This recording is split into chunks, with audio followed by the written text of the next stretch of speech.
Olá, criptomaníacos! Será que as stablecoins estão derretendo?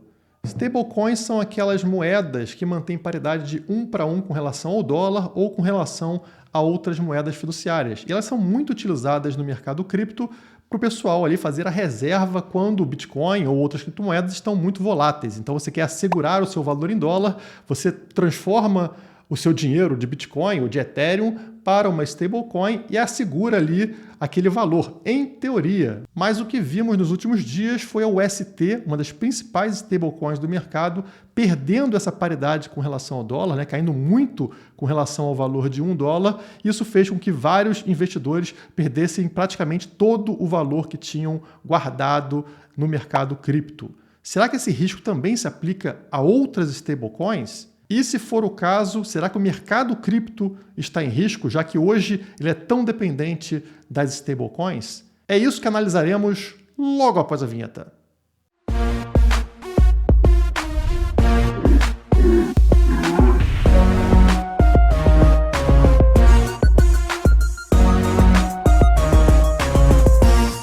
Hoje vamos falar sobre stablecoins, sobre altcoins que estão caindo com a ajuda aí da Ethereum que carregou o mercado para baixo e também sobre a dominância do Bitcoin que vem crescendo. Então já deixa o like para colaborar com o vídeo desde já e se não for inscrito no canal Criptomaníacos, não perca tempo. Se inscreve aqui embaixo, é um clique e não custa nada. Vou começar o vídeo falando de um gráfico interessante, um gráfico macro para vocês com relação aqui ao preço do Bitcoin, já que todo mundo assustado, será que vai cair mais? Olha aí esse gráfico que é muito interessante. Ele é o gráfico multiplicador de média móvel de 2 anos. Como é que ele funciona, pessoal? Esta linha azul subindo aqui, obviamente, é o preço do Bitcoin, e vocês têm duas linhas fininhas, né? Uma verde embaixo, que é a média móvel de 2 anos, então essa média móvel que vai subindo aqui é uma média móvel longa, né, de 2 anos, e a linha vermelha lá em cima é a média móvel de 2 anos vezes 5. E por que esse indicador é relevante? Porque ele costuma acertar os fundos e topos do mercado. Então, historicamente, desde o início do Bitcoin, vocês percebem que sempre que o preço superou essa linha vermelha ou encostou nessa linha vermelha, era um pico do mercado, ou seja, estava no topo ou muito próximo do topo de preço, era melhor você vender o que você tem de Bitcoin, né, ou começar a venda a partir dali. E sempre que rompeu para baixo dessa linha verde, significava que está muito barato o Bitcoin. É o momento de acumulação, melhor momento de compra na história. E você percebe que a gente acabou de passar para baixo dessa linha verde, para baixo da média móvel de 2 anos. Então, olha que interessante. A gente teve isso poucas vezes na história. Primeiro aqui em 2011, como vocês estão vendo, ó, o preço ficou abaixo da linha verde. Depois aqui, já em 2015, mesma coisa, né? O preço abaixo da linha verde, excelente momento de compra, logo antes da bull run que levou a gente até os $20 mil lá em 2017.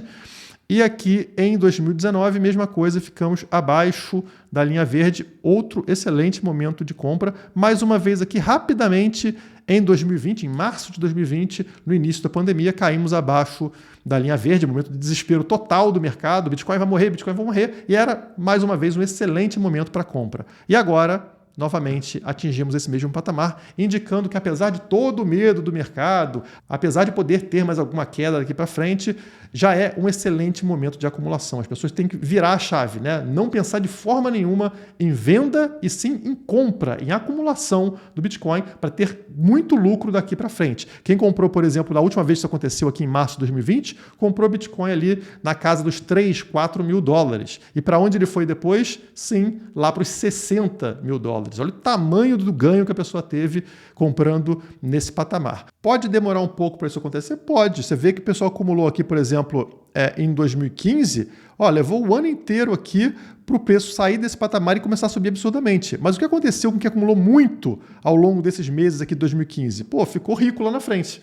É isso, né? Então, realmente é momento de acumulação. Agora vamos dar início ao assunto stablecoins, as moedas com paridade ali de 1 para 1 com dólar, geralmente, né? E eu vou usar essa matéria aqui para a gente começar a discutir o assunto. Queda das criptomoedas chama a atenção de legisladores que pedem regulamentação global. Então vimos o mercado cripto afundar, não muito diferente dos outros mercados. A gente viu, por exemplo, Netflix afundando 75%, né, desde a sua alta histórica. Qual é a grande diferença? Não tem grande diferença. Todos os mercados afundaram, uns afundam mais, outros afundam menos. Isso faz parte do livre mercado. É assim que as coisas voltam a ficar saudáveis. Projetos que não dão certo desaparecem e tem que desaparecer mesmo, outros projetos nascem e pronto. É uma reciclagem do mercado e deve ser dessa forma. E assim como as criptomoedas afundaram, a gente também teve esse caso da UST, da Terra Luna, tendo problema. Muitos investidores aí da Luna quebraram, né? Simplesmente perderam todo o dinheiro que tinham. Aqueles investidores de UST também perderam aquela paridade com o dólar e não estão agora com o mesmo valor que possuíam antes. Isso, obviamente, é muito triste, é muito ruim para esses investidores. E aí você pode pensar, precisamos de legisladores, de regulamentação global para evitar que isso aconteça. Só que a regulamentação não resolveria problema nenhum, na verdade pioraria as coisas. Como que o governo, por exemplo, poderia evitar a quebra de um projeto desse ou a perda da paridade da UST? Bom, ele poderia imprimir dólares, né, gerando inflação ali para tentar controlar isso, ou queimar dólares brincando ali com a taxa de juros. E, na verdade, quem estaria pagando para socorrer esse projeto ou essa stablecoin seria você, que não possui essa stablecoin ou que não está investido nesse projeto, o que não é nem um pouco justo. Quem tem que pagar pelo erro de investir num projeto ruim é o investidor daquele projeto e não o resto da sociedade. Então, é horrível a forma que o governo tem para resolver esses problemas, que é o que ele faz também para resgatar bancos. Um banco vai quebrar, ele vai lá e pega o nosso dinheiro de impostos ou imprime moeda, tirando o valor do nosso dinheiro para resgatar um banco, para resgatar um banqueiro bilionário. A gente está pagando por um erro que a gente não cometeu, que não tem nada a ver com a gente, e isso é completamente injusto. Pessoas pobres pagando para resgatar banco de bilionário. E essa também não seria uma solução legal para resgatar projetos ruins de criptomoeda. Você não investiu naquele projeto, você não tem que pagar para o governo resgatar esse projeto. O fato de um projeto de criptomoeda quebrar é excelente, porque agora investidores vão pensar 2, 3, 4, 5 vezes antes de entrar em projetos ruins lá na frente. Eles já entenderam que esse tipo de projeto não funciona, ou que stablecoins algorítmicas não funcionam dessa forma, como é o caso da UST. Se a gente não tivesse esse alerta aqui, a gente continuaria no mesmo erro, cometendo o mesmo erro. A gente precisa realmente que aquilo que não dê certo deixe de existir para que outras alternativas surjam. E o Estado, ele mascara problemas, ele não deixa que o problema realmente afunde e a gente mire em outra direção. E a matéria traz aqui um pronunciamento de algumas pessoas envolvidas nessa questão. Aqui está Ashley Alder, CEO da Comissão de Valores Imobiliários e Futuros de Hong Kong.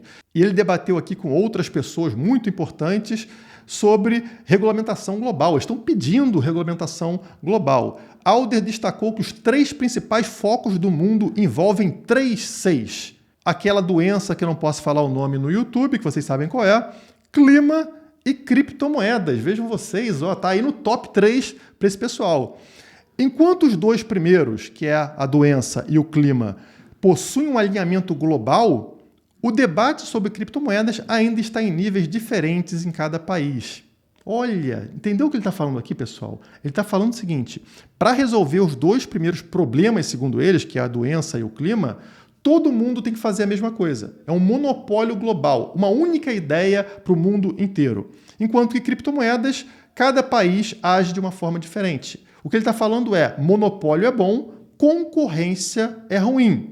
Isso não faz qualquer sentido, porque se o monopólio, se a ideia que eles estão usando para o clima, por exemplo, for uma porcaria, o mundo inteiro está obrigado a seguir a mesma porcaria. E a gente nunca vai saber que é porcaria porque não tem uma outra alternativa, né? Uma outra coisa rodando em paralelo para a gente comparar. E é isso que o Estado quer. Ele não quer comparação, porque se tiver uma comparação, vão perceber que a ideia do Estado é uma porcaria. Então, ele apoia monopólio. Já a concorrência, você vai ter coisas que vão dar certo, coisas que vão dar errado, coisas que vão ficar no meio do caminho. E aí, aquelas que dão certo acabam incentivando as outras que deram errado a segui-la. E aí o mundo vai evoluindo muito mais rapidamente. Mas vamos colocar na prática a ideia aqui dele de ter um monopólio, né? Somente uma ideia para criptomoedas.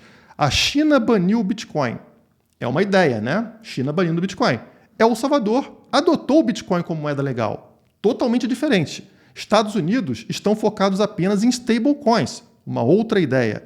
E outros países nem sequer discutem o assunto. Uma outra forma também de agir com relação a criptomoedas. Veja como existem várias formas aqui diferentes. O que vai acontecer com a passagem do tempo? A gente vai descobrir qual é a forma mais benéfica para a sociedade. Se é banir Bitcoin, como a China fez, se é adotar Bitcoin, como El Salvador fez, ou se é regular Bitcoin, como alguns países estão fazendo. Na hora que existe essa concorrência, a gente vai descobrir. E aquelas que começarem a dar mais certo vão influenciar na decisão de todos os outros países. É a forma correta e mais rápida de se resolver problema, ao invés de um monopólio como o Parasita aqui estava solicitando. Mas acostumem-se com isso. Você vai ver Netflix caindo 75%, o governo não falando absolutamente nada. Mas quando as criptomoedas caírem 40%, 50%, precisamos criar regulamentação, precisamos proibir. Eles vão usar isso como argumento para tentar manipular esse mercado, interferir no mercado cripto, que é um mercado aí que realmente é livre. E também na questão da stablecoin. Se alguma stablecoin tiver problema, perder a paridade, pronto. Não, nós temos que assumir a stablecoin. Agora é com a gente. Ou use o dólar estatal, não use criptomoedas, porque elas são muito arriscadas, colocando todas as stablecoins no mesmo saco como se fossem a mesma coisa. E já que entramos nesse assunto, será que realmente todas elas estão derretendo, todas elas vão desaparecer? São todas iguais? E a resposta é não, são completamente diferentes. No caso da UST, era uma stablecoin algorítmica, estava testando algo novo. Aí o mercado ali tentava ajustar a paridade dela com o dólar, né? Então, quando caía ela com relação ao dólar, tinha incentivos para que o mercado voltasse a colocar ela na paridade e vice-versa. Então, para ficar sempre ao redor de $1, a gente viu que isso não funcionou. Mas isso não inviabiliza outras formas de stablecoin que a gente tem. Por exemplo, a maior do mercado é a Tether, né, o USDT, e é uma stablecoin centralizada. Existe uma empresa por trás da Tether dando suporte ali e que, ao invés de usar algoritmos para manter a paridade, ela simplesmente compra dólar para manter essa paridade. Então, quando necessário, eles compram ou vendem dólar em relação de 1 para 1 com o ativo principal. Notem que enquanto na stablecoin algorítmica ela precisa lidar com a volatilidade de outros ativos, então ela usa Bitcoin para fazer essa paridade ou outras criptomoedas para fazer essa paridade, e na hora que tem uma volatilidade muito forte, como a gente viu, dá um problema danado, no caso da Tether isso não acontece, porque ela está pareando diretamente ao dólar. Ela tem dólar em reservas e isso não é um risco. O risco, no caso, é a centralização na mão de uma empresa. São riscos diferentes. E até o momento, a verdade é que a Tether continua vencendo. Ela é líder de mercado e continua ali sem apresentar grandes problemas. Sempre que perdeu a paridade, rapidamente ela voltou e a paridade sempre que foi perdida não foi nada muito relevante. Então aqui a gente tem a edição da Bloomberg, né, a notícia da Bloomberg falando que Tether dá a volta da vitória, dá aquela volta olímpica depois da sua stablecoin retomar a paridade. Então o mercado ficou tão maluco, tão louco, o que aconteceu? As pessoas começaram a se desfazer de todas as stablecoins. Então confundia o UST com o USDT, que é a Tether, achava que é tudo a mesma coisa, e aí tinha muito novato no mercado, a galera vende. Isso obviamente atrapalha a paridade de qualquer stablecoin. Mas no caso da Tether isso foi muito rápido, caiu para 0,94 e rapidamente voltou para $1, porque a equipe, né, como é centralizada, o que eles fizeram? Eles usaram os recursos que eles possuem para devolver a paridade para o lugar que deveria ficar, né, para 1 com o dólar. Então realmente eles conseguiram provar novamente que o sistema deles centralizado é mais eficiente até esse momento no mercado. Aqui embaixo, nessa matéria da Bloomberg, vocês vão ver o gráfico, né? Aconteceu aqui no momento de desespero total, quando a UST foi para o saco. A Tether até chegou a afundar aqui até $0,94 e rapidamente voltou para 1, que é como uma stablecoin deve funcionar. Mas para mostrar essa diferença entre as formas de stablecoin, eu vou trazer alguém que entende muito mais do que eu para falar sobre isso, que é o Paulo Arduino, o CTO da Tether. Ele explicou aqui em entrevista para o Scott Melker como funciona, né? Qual a diferença entre as duas coisas e como uma stablecoin algorítmica deveria funcionar. I think that if you want to do an algorithm stablecoin, for example, it has to be like 300% backed by solid assets, like solid crypto assets, right? So not like 105 or 110% or even less, right? So we have seen cases where the stable coins have been and it's backed by volatile assets. Great, yeah. Yes. So that does not make sense. So if you want to do an algorithmic stablecoin, that would have to be insanely backed, multiple 100% backed. And of course, is not many stablecoin issuers, algorithmic stablecoin issuers, will like this idea, because of course, if you are 300% back, 400% back, then you will grow really slowly, right? With the 30 billion assets, you get 1 billion stablecoin. So in order to make a 20 billion stablecoin that was like Terra USD, you need 60 billion assets. 60 billion in the bank. It's not the most sexy idea for stablecoin issuers, but that the algorithmic stablecoin issuers, but that it is what it is. That's why with Tether, we choose to rely on asset that could follow the US dollar peg extremely closely, and they are extremely, they have the highest ratings provided by Standard & Poor's and so on. Because I mean, it's not that we are crazy. You know that we understand really well the risk. We have the need to put our entire portfolio through liquidity analysis and risk analysis, and use the worst case scenarios, right? And all the black swan events in the recent history from 20 years ago. So. Deu para entender? O conceito é, se você possui uma stablecoin em dólar, você precisa ter essa mesma quantia em dólar nas suas reservas para assegurar essa paridade. Então é simples, né? No caso da Tether, eles possuem dólar em reserva ou ativos próximos ao dólar, né, que correm junto ao dólar, e no caso de algum problema, eles usam esse dólar para manter a paridade. Mas se a sua paridade ela é garantida por outros ativos que não são o dólar, como era o caso da UST, então quer dizer, ela mantém a paridade com Bitcoin, uma reserva grande de Bitcoin, o que acontece? Você não pode ter 50 bilhões em stablecoin e 50 bilhões em Bitcoin. Por quê? Porque o Bitcoin não tem o mesmo valor do dólar, ele é volátil com relação ao dólar. Então, se ele tiver uma queda muito forte, você vai precisar de muito mais de Bitcoin para assegurar essa paridade. Por isso que ele fala que você precisaria ter ali 3 vezes, 4 vezes, 5 vezes o valor que você tem em stablecoin de uma outra criptomoeda. E a UST não tinha isso. Eles achavam que ter a mesma quantia, mais ou menos, era suficiente e, como a gente viu, não é. Por isso, apesar das minhas críticas que eu tenho a todas as stablecoins, hoje eu fico mais tranquilo em sofrer o risco da centralização de uma USDT do que utilizando outras aí que podem ter riscos como a questão da UST, como eu expliquei para vocês, ou até riscos de código, como outras tentativas aí de centralização, né? Ainda é um risco muito grande para eu fazer essa migração. Eu acabei voltando muito mais agora para o USDT do que eu tinha antes, né? Eu tinha separado em várias stablecoins e hoje eu estou com maior parte dentro de USDT novamente devido ao ocorrido. E se a gente tiver outros problemas como esse em outras stablecoins, sim, isso afeta o mercado de criptomoedas, como afetou agora, levando o Bitcoin até ali o patamar dos 25 mil dólares, né?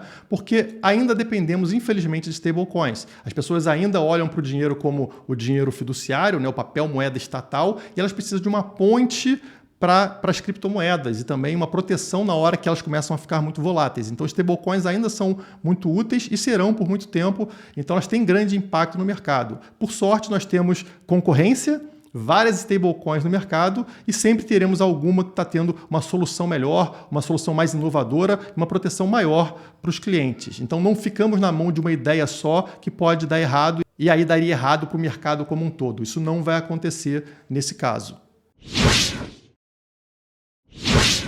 Para o terror daqueles que esperam que alguma altcoin vai superar o Bitcoin, não, ele voltou a ter dominância nesse momento, como acontece, né? No ciclo de alta, várias altcoins surgem, começam a crescer muito mais rapidamente que o Bitcoin, né? Valorizar muito mais rapidamente, mas na hora que o mercado reverte, elas vão a zero ou caem demais e o Bitcoin retorna à sua dominância, ou seja, começa a ter ali uma maior parcela do mercado.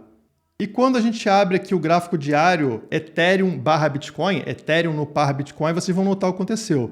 Ela vinha ganhando valor sobre o Bitcoin, olha só, ela vinha subindo aqui nessa formação, chegou a romper esse triângulo por cima aqui, depois voltou para ele, chegou a romper mais recentemente também, ou seja, ela vinha ganhando valor sobre o Bitcoin e aqui pum, afunda, né? O mercado começa a ficar com medo, a Ethereum é um ativo menos confiável do que o Bitcoin, na visão do mercado, e aí ela voltou para dentro desse triângulo e segurou nesse suporte aqui, nessa base desse triângulo, ainda bem, né? E agora voltou a dar uma subidinha, uma pequena valorizada contra o Bitcoin, mas perdeu muito valor contra o Bitcoin. Ela que já chegou nos patamares lá de 0,08 BTC, está agora em 0,069 BTC. Se perder esse suporte aqui, que já vem há bastante tempo, a tendência é ela cair com ainda mais força. E o problema disso, o problema quando a Ethereum perde valor tão fortemente, é que as altcoins perdem ainda mais. Então a Ethereum, como maior altcoin, ela meio que carrega todo o resto. Se ela está indo bem, as outras tendem a crescer rapidamente. Quando ela afunda, as outras afundam ainda mais forte. E é o que a gente está vendo nesse momento de mercado. E se as altcoins estão afundando, isso significa que o Bitcoin está aumentando sua dominância. Se você pegar ali o valor do mercado cripto como um todo, a maior parcela vai sendo cada vez mais preenchida por Bitcoin. As outras moedas vão ficando com uma participação cada vez menor. E olha só que interessante, esse é o gráfico de dominância do Bitcoin, né? Desde 2017 para cá, eu já trago isso para vocês há algum tempo. Eu vou dar um zoom nesse momento atual. Então, estava nessa formação que vocês estão percebendo aqui, a dominância do Bitcoin, né? Ele chegou a bater nessa região aqui embaixo dos 40%, um pouco abaixo até, e aí batia no topo, batia no fundo, batia no topo, batia no fundo, e agora ele rompeu esta formação, essa cunha descendente, fazendo então com uma tendência de disparada. Mas para isso se confirmar, ele está tendo agora uma queda de dominância, ele precisa fazer um suporte nessa estrutura, nessa linha branca que está posicionada aqui nos 44,29% de dominância. Se confirmar isso, ou seja, nos próximos dias, se mantendo acima dessa estrutura, a tendência é uma disparada na altura disso aqui, na altura dessa cunha. Então, se a gente pega essa linha amarela aqui e joga ela para frente, eu vou puxar ela, né? Vou puxar ela para cá, ó. Seria esperado o Bitcoin subir sua dominância até a região aqui dos 54%, ou seja, 10%, ganhar 10% de dominância, o que significa que provavelmente as altcoins vão sofrer nesse período. Isso, como eu falei para vocês, se confirmar este rompimento dessa estrutura, tá? Hoje está fazendo um suporte exatamente em cima, que é o que a gente espera. Se mantiver assim, a tendência seria uma subida antes dos 54%. Temos essa região amarela, que é uma resistência histórica no gráfico de dominância, como vocês podem ver aqui atrás em 2018, né?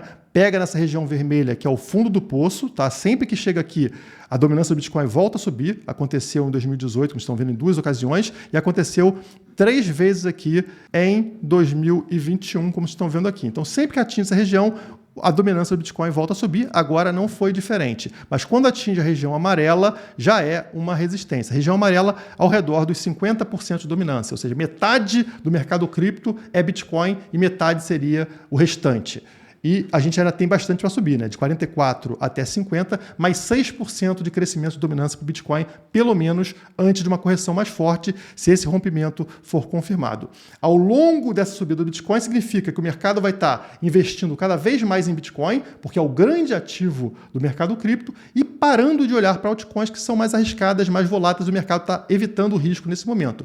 Então, você que está investido em altcoins, você tem que tomar um pouco mais de cuidado ao longo dessa subida do Bitcoin, da dominância do Bitcoin em alta. Na hora que atingir uma resistência como aqui nos 50%, é possível que a dominância do Bitcoin caia, ou seja, que altcoins tenham alguma disparada. Aí sim é um momento interessante de estar investido em altcoins. Se romper essa região dos 50%, como eu falei para vocês, pode subir mais um pouquinho, mas a tendência é na sequência, nessa região aqui, né, de 54%, como aqui atrás também, o Bitcoin sofreu um pouco de resistência e as altcoins darem uma nova disparada. Para fechar o vídeo de hoje, eu vou trazer aquele gráfico semanal do Bitcoin, aquele gráfico bonitão, onde a gente esperava que ele segurasse no suporte dos $28.600, o mesmo suporte lá de janeiro e de junho de 2021. E olha aí, pessoal, o que aconteceu.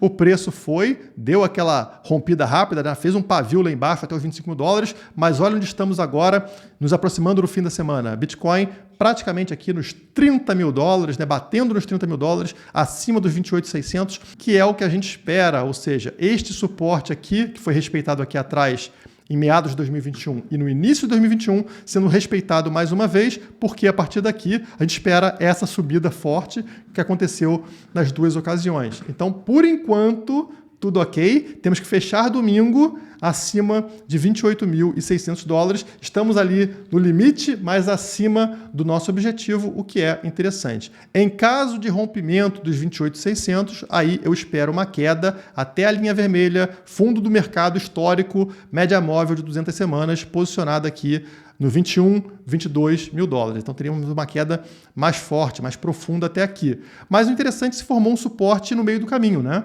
Porque esse pavio foi até os 25 mil dólares, 25 mil e pouco, e aí significa que a partir daqui teve entrada de dinheiro no mercado. O pessoal botou grana e esse pessoal cria um suporte, porque eles não vão vender abaixo disso. Eles estão esperando ganhar dinheiro com Bitcoin no médio, longo prazo. Então cria-se um suporte, mais um suporte, no caso dos 25 mil dólares, e ele precisa ser rompido para atingir finalmente o fundo do poço lá nos 21, 22 mil dólares. Mas por enquanto tudo ok, estamos acima dos 28.600, ainda com a expectativa positiva do preço voltar a subir a partir daqui, como aconteceu nesses outros períodos. E se esse vídeo te ajudou de alguma forma, não esqueça, por favor, de deixar aquele like, se inscreve no canal, compartilha ele por aí.